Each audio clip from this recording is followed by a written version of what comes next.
அனைவருக்கும் வணக்கம். என் லைஃப்பில் இந்த மாதிரி ஒரு பெயின்ஃபுல்லான ஒரு சுச்சுவேஷனை நான் ஃபேஸ் பண்ணதே கிடையாது. மனசு முழுக்க வலி வலி மட்டும்தான். இந்த சுற்றுப்பயணத்தில் என்னென்ன மக்கள் பார்க்க வராங்க, அதுக்கு ஒரே ஒரு காரணம் தான், அவங்க என் மேலே வச்சிருக்கிற அன்பும் பாசம். அந்த அன்புக்கும் பாசத்துக்கும் நான் எப்பவும் கடமைப்பட்டிருக்கிறேன்.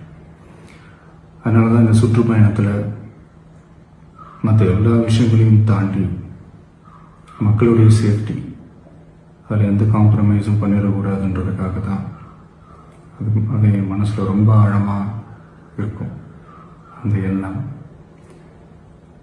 அதனால தான் இந்த அரசியல் காரணங்கள் எல்லாத்தையும் தவிர்த்துட்டு ஒதுக்கி வச்சுட்டு மக்களோட சேஃப்டி மட்டும் மைண்டில் வச்சுக்கிட்டு அதுக்கான இடங்களை சூஸ் பண்ணுறது, அதுக்கான இடங்களை பார்த்து பெர்மிஷன் கேட்கறது, போலீஸ் டிபார்ட்மெண்ட்டில் அதை ரிக்வெஸ்ட் பண்ணி கேட்போம். ஆனால் நடக்கக்கூடாதது நடந்துருச்சு. ஆனால் மனுஷன் தானே, அந்த நேரத்தில் அத்தனை பேர் பாதிக்கப்பட்டு இருக்கும்போது எப்படி அந்த ஊரை விட்டுட்டு என்னால் கிளம்பி வர முடியும்? நான் திரும்ப அங்கே போகணும்னு இருந்துச்சுன்னா அதை ஒரு காரணம் காட்டி அங்கே வேறு சில பதட்டமான சுச்சுவேஷன்ஸ், வேறு சில அசம்பாவிதங்கள், அந்த மாதிரி எதுவும் நடந்துடக்கூடாதுன்றதுக்காக தான் நாங்கள் அவாய்ட் பண்ணோம்.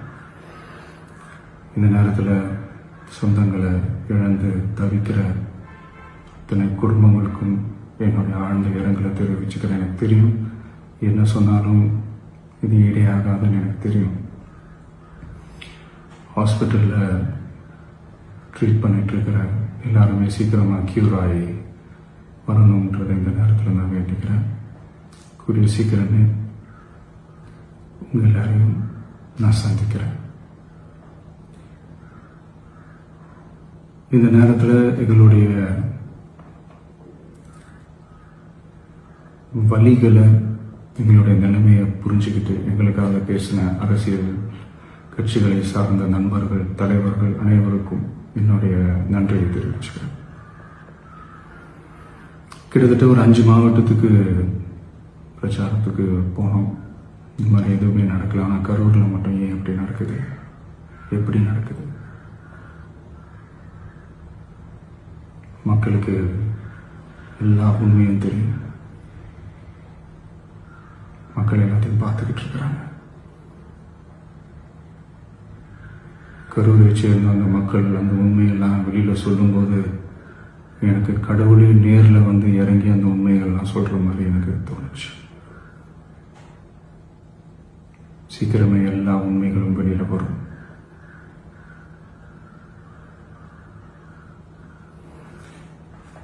எங்களுக்கு தரப்பட்ட இடத்துல நாங்கள் போய் அந்த ஸ்பாட்டில் நின்று நாங்கள் பேசிட்டு வந்தோம். அதை தாண்டி எந்த தவறும் எங்கள் சைடில் நாங்கள் எதுவுமே செய்யலை. பட் இருந்தாலும் எங்கள் கட்சியை சேர்ந்த நிர்வாகிகள், தோழர்கள் மேலே எஃப்ஐஆர், அது மட்டும் இல்லை சோஷியல் மீடியாவை சேர்ந்த நண்பர்கள், தோழர்கள், அவங்க மேலே எஃப்ஐஆர்லாம் போட்டு இப்போ பிடிச்சிக்கிட்டு இருக்கிறாங்க.